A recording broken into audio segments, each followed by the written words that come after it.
Hey guys, good morning to all of you. आज के इस वीडियो में डिस्कस करेंगे 9 दिसंबर 2025 के इम्पॉर्टेंट आर्टिकल्स एंड एडिटोरियल को। अगर आप लोगों को वीडियो इन्फॉर्मेटिव लगता है, वीडियो प्रोडक्टिव लगता है, तो वीडियो को लाइक एंड शेयर जरूर कर लीजिएगा। साथ ही साथ चैनल को सब्सक्राइब कर लीजिएगा and don't forget to click on the bell icon to get the latest video update. So let's move to the first page of the newspaper. Discuss करेंगे यहाँ के इंपॉर्टेंट न्यूज़ आर्टिकल्स को। Government opposition spar in Lok Sabha over Vande Mataram. PM initiates debate on song, says Congress fragmented it by giving into Muslim League's reservation about it. Priyanka Gandhi says song is the part of India's soul, debating it with eye on Bengal poll. It's very important news. देखिए, आजकल की जो political parties हैं, इनके debates इस हद तक बढ़ चुके हैं कि अब हमारे नेशनल सॉन्ग के ऊपर डिबेट किया जा रहा है। ओके, अगर ये मुठभेड़ अभी ख़त्म नहीं हुआ तो कुछ टाइम बाद आपको नेशनल एंथम के ऊपर भी डिबेट देखने को मिलेगा।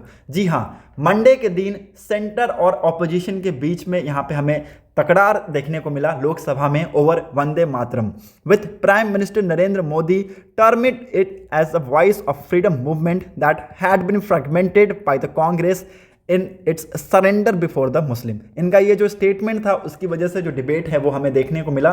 कांग्रेस के जो MP हैं प्रियंका गांधी जी, इन्होंने मेंशन करते हुए बताया कि when we thought of Vande Mataram it reminds us the history of our freedom struggle. This debate is strange, this song has made a place in people's heart, so what is the need for debate. Okay, of course when we thought this song, जब भी हम वंदे मातरम की बात करते हैं, हमने पढ़ा है कि हमारे जो फ्रीडम फाइटर्स हैं, फ्रीडम लीडर्स हैं, उन्होंने कितना स्ट्रगल फेस करके हमें आज़ादी दिलाई है, और ये जो नेशनल एंथम है ये उनकी स्ट्रगल को दर्शाता है। ओके, तो what is the need for debate. Comment section आप सभी के लिए खुला हुआ है, वहाँ पे जाके आप लोग बता सकते हैं कि क्या ये सही हो रहा है, हाँ या ना। Please let me know in comment box. Move करते हैं नेक्स्ट इंपॉर्टेंट न्यूज़ की तरफ। यहाँ पर और कुछ है नहीं, सो let's move ahead. First page से लेके 7th पेज तक कोई भी इंपॉर्टेंट न्यूज़ नहीं था। So we have directly come to the 8th page of the newspaper, that is editorial page. Okay, पहला एडिटोरियल को आप लोग इजिली स्किप कर सकते हैं। मूव करते हैं सेकंड एडिटोरियल की तरफ, the real story of India's Russia summit. देखिए, इट्स वेरी इंपॉर्टेंट। ऑलरेडी हमने इसके ऊपर डिस्कशन कर रखा है कि कैसे यहाँ पे जो रशियन प्रेसिडेंट हैं व्लादिमीर पुतिन जी, वो 2 दिन के लिए इंडिया में आते हैं, और पहली बार जब से रशिया और यूक्रेन का वॉर हुआ है उसके बाद से आप देखेंगे पहली बार इन्होंने इंडिया को विजिट किया। और ये किस लिए आए थे? 23rd इंडिया रशिया समिट के लिए आए थे। ठीक है, इसको लिख लीजिएगा, इंपॉर्टेंट है, कहीं भी कभी भी आपसे कोई भी पूछ सकता है। ओके, और यहाँ पे लगभग 16 एग्रीमेंट्स हुए हैं। ठीक है, लगभग 16 एग्रीमेंट्स हुए हैं, चाहे वो डिफेंस एंड कॉपरेशन पे हो, साइंस एंड टेक्नोलॉजीज पे हो, स्पेस के सेक्टर में हो, न्यूक्लियर के सेक्टर में हो, चाहे वो मैरीटाइम कनेक्टिविटी में हो, चाहे वो कॉपरेशन इन आर्कटिक्स में हो, चाहे यहाँ पे माइग्रेंट स्किल जो वर्कर्स हैं उनके ऊपर हो। ओके, बहुत सारे जो एग्रीमेंट्स हैं उसके बारे में ऑलरेडी मैंने प्रीवियस वीडियो में डिस्कशन कर रखा है, तो अगर आप लोगों ने वहाँ पे वो वीडियो नहीं देखा है तो मैं उसका जो लिंक है वो डिस्क्रिप्शन बॉक्स में डाल दूंगा, आप लोग वहाँ से जाकर देख सकते हैं। ओके, ये जो मीटिंग था, इसके मीटिंग के पीछे के जो रीजंस है वो बहुत ही ज़्यादा यूनिक है। जो बायलैटरल ट्रेड है वो सही से चलने चाहिए, सबसे पहला ये इंपॉर्टेंट है। ओके, और अभी भी आप देखेंगे India is very important partner for Russia. हम बहुत सारी चीज़ें रशिया से परचेज करते हैं और हमारे जो टाइज हैं वो बहुत अच्छे हैं। We are very good friends. Okay, since हमने यहाँ पे बहुत सारी जो चीज़ें हैं वो एक साथ फेस की हैं, तो हम बहुत अच्छे पार्टनर्स हैं, चाहे वो बायलैटरल पार्टनर्स हैं, चाहे वो ट्रेड पार्टनर्स हो, चाहे वो कैसे भी, but we are good partners, we are good friends. Okay, तो हमें ये जो फ्रेंडशिप है इसको आगे बरकरार रखना है। इसी सारी चीज़ों को मद्देनज़र रखते हुए ये जो मीटिंग है वो एक बहुत ही अच्छे लेवल पे चली है। ओके, ये जो समिट है, इस समिट में 3 नए एरियाज़ के ऊपर बातचीत किया गया। पहला हो गया मैरीटाइम कनेक्टिविटी, दूसरा हो गया कॉपरेशन इन आर्कटिक, और तीसरा हो गया जो कि बहुत ज़्यादा इंपॉर्टेंट था, the export of Indian skilled workers to Russia. अगले 4 से 5 सालों में आपको देखने को मिलेगा कि इंडियन स्किल्ड वर्कर्स जो हैं वो रशिया में जाके वहाँ पे काम कर रहे हैं। ओके, तो ये इंपॉर्टेंट, अगेन बहुत ही इंपॉर्टेंट एग्रीमेंट का ये पार्ट था। इसके साथ साथ science and technology sector, space, nuclear और डिफेंस कॉपरेशन के जो सेक्टर्स हैं इनमें भी हमें बहुत अच्छा योगदान देखने को मिला है। दोनों ही कंट्रीज ने यहाँ पे कहा है कि हम इन सेक्टर्स पे एक साथ होकर काम करेंगे। ओके, होप आप लोगों को ये आर्टिकल क्लियर हो गया होगा। यहाँ से कोई भी डाउट होता है please let me know in comment box. Move करते हैं ओपिनियन पेज में, नीचे की तरफ आते हैं। यहाँ पे एक इंपॉर्टेंट न्यूज़ है, AI could widen the inequalities in Asia Pacific. देखिए AI यहाँ पे इनइक्वालिटीज क्रिएट कर सकता है एशिया पैसिफिक रीजन्स में। ओके, यहाँ पे बताया गया कि देखिए एशिया पैसिफिक रीजन्स की बात इसलिए की गई है क्योंकि कहीं कहीं ऐसे जगह हैं जहाँ पे आप देखेंगे AI से भी ज़्यादा चीज़ें एडवांस हैं, लेकिन कुछ ऐसे भी रीजन्स हैं जहाँ पे इंटरनेट कनेक्टिविटी नहीं है, लैक ऑफ कम्युनिकेशन है, लैक ऑफ इलेक्ट्रिसिटी है, लैक ऑफ डाटा सिस्टम है। ओके, बहुत सारी चीज़ें हैं जो कि यहाँ पे AI प्रिपेयर्डनेस इंडेक्स में हमें पता चला है। ओके, और जो कि किसके द्वारा रिलीज किया गया, IMF के द्वारा। पहले इसको लिख लीजिएगा, the AI preparedness index which was release by the IMF। ये हमें बताता है कि रीजन में डाइवर्सिटी है। ठीक है, यहाँ पे कहीं कहीं पे आप देखेंगे 70% इन्फ्लुएंस है AI का। जैसे आप देखेंगे सिंगापुर हो गया, साउथ कोरिया हो गया, चाइना हो गया, इन कंट्रीज़ में आप देखेंगे AI से भी ज़्यादा ये एडवांस है। लेकिन कुछ ऐसे भी कंट्रीज़ हैं जहाँ पे इलेक्ट्रिसिटी की कमी है, डाटा सिस्टम नहीं है सही से, कनेक्टिविटी हमें यहाँ पे नहीं मिलता है, और इसमें यहाँ पे ज़रूरत है क्या, फुल ट्रांजिशन की। ओके, ये सारी चीज़ें हमें इसी इंडेक्स के थ्रू पता चलता है। Over the past decade newly funded AI companies have quadrupled the world over while AI investment has surged 15 folds। ठीक है, तो AI इन्वेस्टमेंट में हमें 15 फोल्ड का हमें सर्च देखने को मिला है, ऐसा ये जो रिपोर्ट है ये बताता है। ठीक है, सो इट्स वेरी इंपॉर्टेंट, इसको आप लोग लिख लीजिएगा। ओके, नाउ ये जो रिपोर्ट है वो बहुत सारी चीज़ें हाईलाइट्स करती हैं। पहला हो गया, inclusive adoption will require strengthening both hard and soft foundation. ठीक है, तो इंक्लूसिव एडॉप्शन के लिए हमें क्या करना होगा, हार्ड और सॉफ्ट जो फाउंडेशन है उसको स्ट्रेंथन करना होगा। हार्ड इंफ्रास्ट्रक्चर में क्या क्या है, आपके यहाँ पे जो अफोर्डेबल इंटरनेट्स हैं उसको लेके आने होंगे, रिलायबल एंड क्लीन इलेक्ट्रिसिटी को लेके आना होगा, कूलिंग रिसोर्स को बढ़ाना होगा, साथ ही साथ एडिक्वेट कंप्यूटिंग जो कैपेसिटी है उसको इंक्रीज करना होगा। ओके, लोगों के लिए जो इंटरनेट का एक्सेस है वो यहाँ पे अच्छा होना चाहिए। ठीक है, मतलब कि एक्सपैंडेबल फॉर्मेट में होना चाहिए। आज के डेट में आप देखेंगे एशिया पैसिफिक रीजन में जो इंटरनेट की कनेक्टिविटी है इंक्रीज तो हुई है, बट अभी भी जो इनइक्वालिटी है ये परसिस्ट कर रहा है। ओके, सॉफ्ट इंफ्रास्ट्रक्चर में यहाँ पे बताया गया है कि ह्यूमन कैपिटल्स बहुत ही ज़्यादा ज़रूरी है, स्ट्रॉन्ग पब्लिक इन्वेस्टमेंट या फिर स्ट्रॉन्ग पब्लिक इंस्टीट्यूशंस की ज़रूरत है, लीगल फ्रेमवर्क की ज़रूरत है जो कि इंश्योर करेगा सिक्योर और फेयर एक्सेस को। ठीक है, तो ये एक इंपॉर्टेंट न्यूज़ है, इसके बारे में आप सभी को पता होना चाहिए। साथ ही साथ आप लोग चार्ट 1, चार्ट 2, चार्ट 3, 4, 5 और 6 को भी देख सकते हैं, जिसमें आपको पता चलेगा कि हाउ मच जो यहाँ पे न्यूली फंडेड AI कंपनीज हैं। ओके, ये आप देख सकते हैं चार्ट 1 में। साथ ही साथ इसके टोटल इन्वेस्टमेंट भी बताए गए हैं 2014 से लेकर 2024 तक। ओके, अभी देखिए इसके जो इन्वेस्टमेंट है उसमें हमें इंक्रीमेंट देखने को मिला है, $151 बिलियन का हमें इन्वेस्टमेंट देखने को मिला है AI में। Okay, moving on to the chart 2, IMF AI preparedness index in select Asia Pacific countries. ठीक है, तो यहाँ पे आप देख सकते हैं जापान, चाइना, इंडिया और अफगानिस्तान को यहाँ पे हाईलाइट किया गया है। ओके, चार्ट 3 में आपको क्या पता चलेगा, income and wealth inequality across Asia Pacific countries in 2023। ठीक है, तो 2023 में आप देखेंगे इनकम और जो वेल्थ इनइक्वालिटीज है वो कैसे यहाँ पे एशिया पैसिफिक कंट्रीज में होती थी। ओके, चार्ट 4 में आपको क्या पता चलेगा, the share of population using internet across the selected countries. ठीक है, सिलेक्टेड कंट्रीज में जो शेयर ऑफ पॉपुलेशन है उनके लिए यहाँ पे इंटरनेट का क्या प्रोविजन है, क्या प्रावधान है वो यहाँ पे बताए गए हैं। ओके, चार्ट 5 में आपको पता चलेगा the share of population with knowledge of basic arithmetic formulation in spreadsheet in 2025। ठीक है, 2025 में कितने % जो लोग हैं वो यहाँ पे बेसिक जो अर्थमेटिक फॉर्मुलेशन है वो कर पाते हैं, उसकी नॉलेज कितने लोगों को है वो अर्बन और रूरल का यहाँ पे डिफिनेशन डिवाइड करके बताया गया है। ठीक है, तो ये इंपॉर्टेंट है, इसके बारे में भी आप सभी को पता होना चाहिए। Moving on to the next important news, text and context page पर मूव करते हैं। How can India benefit from neuro technology?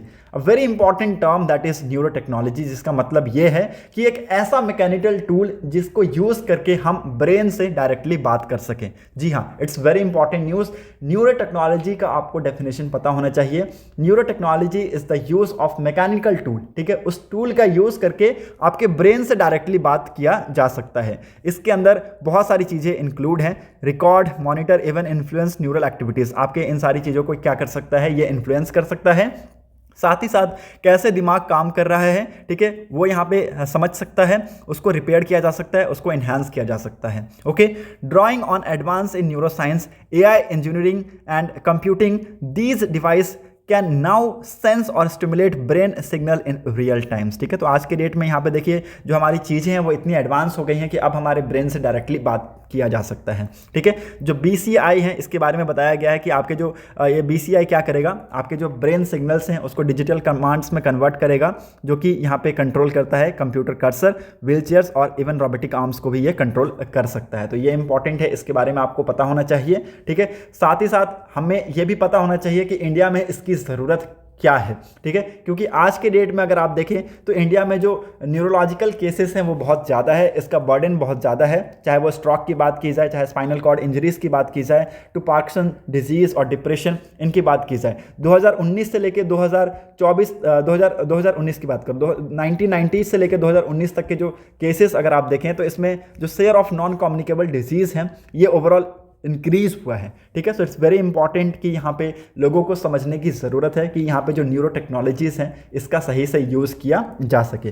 For those living with paralysis, neuroprosthetics could restore mobility and combinations. ठीक है, तो यहाँ पे देखिए जो यहाँ पे पैरालिसिस के साथ जी रहे हैं उसको हम न्यूरोप्रोस्थेटिक्स के साथ हम क्या कर सकते हैं, उसकी जो मोबिलिटी है उसको रीस्टोर कर सकते हैं, साथ ही साथ उसका कम्युनिकेशन को हम ला सकते हैं। For mental health patient, targeted neural stimulation offers the possibility of reducing long term dependence on medication, but the opportunity extend far beyond health care. Neuro technology sits at the intersection of biotechnology, engineering and AI sector where India is rapidly developing the global competition. ठीक है, तो आज के date में आपको India में भी ये सारी चीज़ें देखने को मिलेंगी, इसलिए इंडिया को इसकी ज़रूरत है क्योंकि यहाँ पे इंडिया में जो इन चीज़ों का बर्डन है वो ज़्यादा है। India is creating academic and private sector strength in neuro technologies. आज के डेट में इंडिया क्या कर रहा है, एकेडमिक और प्राइवेट सेक्टर में स्ट्रेंथ हमें देखने को मिल रहा है ताकि हम जो न्यूरो टेक्नोलॉजीज है उसको इंडिया में ईजिली और अच्छे तरीके से अडॉप्ट कर सके। ओके, IIT कानपुर इसके ऊपर काम कर रहा है, साथ ही साथ आपको नेशनल ब्रेन रिसर्च सेंटर हमें मानेसर में देखने को मिलेगा जो कि इसके ऊपर काम कर रहा है और इसको लेकर आने की कोशिश कर रहा है। होप आप लोगों को ये आर्टिकल क्लियर हो गया होगा। कैसे अदर कंट्रीज काम कर रही हैं, तो आज के डेट में मैं आप सभी को बता दूं पूरे वर्ल्ड में जो US है वो इसका ग्लोबल लीडर है न्यूरो टेक्नोलॉजीज का। यहाँ पे बहुत सारे इनिशिएटिव्स हैं, यहाँ पे US का एग्जांपल दिया गया है। ठीक है, साथ ही साथ और अदर कंट्रीज़ का भी एग्जांपल यहाँ पे दिया हुआ है, जैसे चाइना हो गया। ठीक है, चाइना में आपको देखने को मिलेगा ब्रेन प्रोजेक्ट्स जो कि फोकस करता है understanding cognition, developing brain inspired AI और ट्रीटिंग न्यूरोलॉजिकल डिसऑर्डर्स के ऊपर। ठीक है, तो यहाँ पे EUs और चिल जैसे कंट्रीज़ भी हैं वो इसके ऊपर राइट्स लेके आ रहे हैं, लॉज लेके आ रहे हैं। ओके, होप आप लोगों को ये आर्टिकल क्लियर हो गया होगा। मूव करते हैं नेक्स्ट इंपॉर्टेंट न्यूज़ की तरफ। What is the India's post Dhruva framework. Already इसके बारे में हमने डिस्कस कर रखा है। इन्होंने यहाँ पे कहा है कि जो पोस्ट ऑफिस एक्ट है उसमें चेंजेस किए जाएंगे और यहाँ पे ध्रुवा को लेकर आया जाएगा, जिसमें क्या होगा, आपके जो एड्रेस है उसको लेबलिंग से यहाँ पे रिप्लेस किया जाएगा। ओके, पहले आप यहाँ पे एड्रेस लिखते थे ना, एड्रेस लिखते थे, टू कहाँ पे भेजना है उसमें पूरा एड्रेस लिखेंगे आप। ठीक है, अब आपको ऐसे लिखने की जरूरत नहीं है। अगर ये इंप्लीमेंट हो जाता है तो यहाँ पे आपको एक 10 डिजिट का यहाँ पे लेबल दिया जाएगा और आपको उस लेबल के अंदर क्या किया जाएगा, वो आपका जो पार्सल है वो आपके उस एड्रेस पे पहुंच जाएगा। ठीक है, उसी को यहाँ पे DG पिन कहा जाएगा। ठीक है, सो इट्स वेरी इंपॉर्टेंट। ये जो DG पिन है वो 10 डिजिट का अल्फा न्यूमेरिक पिन्स होगा। ठीक है, और इसी के थ्रू ये सारी चीजें यहाँ पे की जाएगी। Dhruva is being processed as a digital public infrastructure along with the line of Aadhaar and UPI। Okay, तो ये इंपॉर्टेंट है। हर 12 स्क्वायर मीटर के एरिया में अपना अलग एक DG पिन होगा। ठीक है, मतलब कि हर 12 स्क्वायर मीटर का जो एरिया है उसके बाद आपका एक अलग DG पिन यहाँ पे जनरेट होगा। तो ये भी इंपॉर्टेंट है, इसके बारे में भी आप सभी को पता होना चाहिए। चीज़ें डिजिटाइज हो रही है, इट्स वेरी इंपॉर्टेंट कि हम उसी वे में मूव करते रहें। मूव करते हैं नेक्स्ट इंपॉर्टेंट न्यूज़ की तरफ। यहाँ पर और कुछ है नहीं, सो लेट्स मूव अहेड। आते हैं हम 13th पेज पे। Minister blames IndiGo for disruption vows action. देखिए यहाँ पे इन्होंने ब्लेम किया है कि इंडिगो इसके पीछे सारे जिम्मेदार हैं। इन्होंने जितनी भी फ्लाइट्स कैंसिल की हैं उसका इम्पैक्ट बहुत हार्श देखने को मिला है और लगभग आप देखिए तो 5,86,705 के आसपास जो टिकट्स हैं उनको कैंसिल किया गया है, जिसकी वजह से मास डिसरप्शन हमें देखने को मिला। इसलिए इंडिगो के ऊपर एक्शन लेने की इन्होंने मांग की है। मूव करते हैं नेक्स्ट इंपॉर्टेंट न्यूज़ की तरफ। इंडिगो ने और टाइम मांगा है डीजीसीए की जो नोटिस है उसको रिप्लाई करने के लिए। इन्होंने कहा है कि there are multiple factors for this crisis, ठीक है। तो इन्होंने इसकी मांग की है कि इनको समय दिया जाए, रेदर देन 48 आवर्स इन्होंने 15 दिन की मांग की है। मूव करते हैं नेक्स्ट इंपॉर्टेंट न्यूज़ की तरफ। 14th पेज पे fire count gives a skewed picture of stubble burning. देखिए एक रिसर्च आउटपुट जो ये बताती हैं कि यहाँ पे पंजाब और हरियाणा की जो सरकार है वो ये क्लेम करती हैं कि इनके रीजन्स में जो फायर काउंट्स हैं ये डिक्रीज हुए हैं बाई 92% बाई 90% रिस्पेक्टिवली सिंस 2021। तो स्टबल बर्निंग के जो केसेस हैं इसमें ये दावा करते हैं कि गिरावट देखने को मिला है। तो यहाँ पे जो रिसर्च आउटफिट है आई फॉरेस्ट, इन्होंने बताया कि अदर यहाँ पे सैटेलाइट्स के जो डाटा हैं उससे कंपेयर किया गया और ये चीज़ें बिल्कुल अलग थी। ओके, यहाँ पे बताया गया कि जो यहाँ पे डाटा है वो उस डाटा से बिल्कुल डिफर है, मतलब कि बिल्कुल भी मैच नहीं कर रहा है, ठीक है। तो क्या ये जो डाटा है उसके ऊपर भरोसा किया जा सकता है? ओके, क्या जो सैटेलाइट्स के जो डाटा यहाँ पे बताते हैं फायर काउंट्स को, क्या उनके ऊपर भरोसा किया जा सकता है? इन्होंने बताया कि the government should stop using the fire count as a proxy for gauging a decline and increase in the stubble burning, ठीक है। तो फायर काउंट्स को इंक्रीज करने का जो सिस्टम है उसको बंद करने की मांग की है। Moving on to the next important news, इसी के पैरेलल में है Australia's new south wales varsity to open campus in Bengaluru, ठीक है। तो बेंगलुरु में ये कैंपस ओपन होने वाला है, तो इसके बारे में भी आप सभी को पता होना चाहिए। Moving on to the 15th page, that is business page. Auto retail sales sees 2.14% year on year rise in November, ठीक है। तो नवंबर इस साल में आप देखेंगे ऑटो जो रिटेल है उसके सेल्स में 2.14% का इंक्रीमेंट हमें देखने को मिला है। Moving on to the world page, Zelensky meet European partners seek convergence with US on truce, ठीक है। तो यहाँ पे देखिए यूक्रेन के प्रेसिडेंट व्लादिमीर जेलेंस्की जी अभी लंदन में हैं और यहाँ पे इन्होंने यूके के प्राइम मिनिस्टर केर स्टारमर्कर्स और अदर E3 कंट्रीज़ के जो हेड है French president Emmanuel Macron, Germany chancellor Friedrich Merz, इनसे बातचीत की है और इन्होंने यहाँ पे कन्वर्जेंस की मांग की है with US on truce. Okay, moving on to the next important news जो कि इसी के पैरेलल में है। थाईलैंड ने यहाँ पे लॉन्च किया है स्ट्राइक अगेंस्ट कैम्बोडिया, जिसकी वजह से 5 लोगों की डेथ हो गई। ये स्ट्राइक मंडे के दिन लॉन्च किया गया और यहाँ पे जो सिविलियंस है उनके ऊपर भी अटैक्स हुए हैं। होप आप लोगों को यहाँ पे चीज़ें क्लियर हो गई होंगी। वीडियो अगर आप लोगों को अच्छा लगा है तो लोगों के साथ इस वीडियो को ज़रूर शेयर कर दीजिएगा। साथ ही साथ अगर आप लोगों को वीडियो पसंद आता है तो लोगों को यहाँ पे मेरा चैनल रिकमेंड कीजिए और चैनल को सब्सक्राइब कीजिए। Thanks for watching a video, thank you and have a nice day.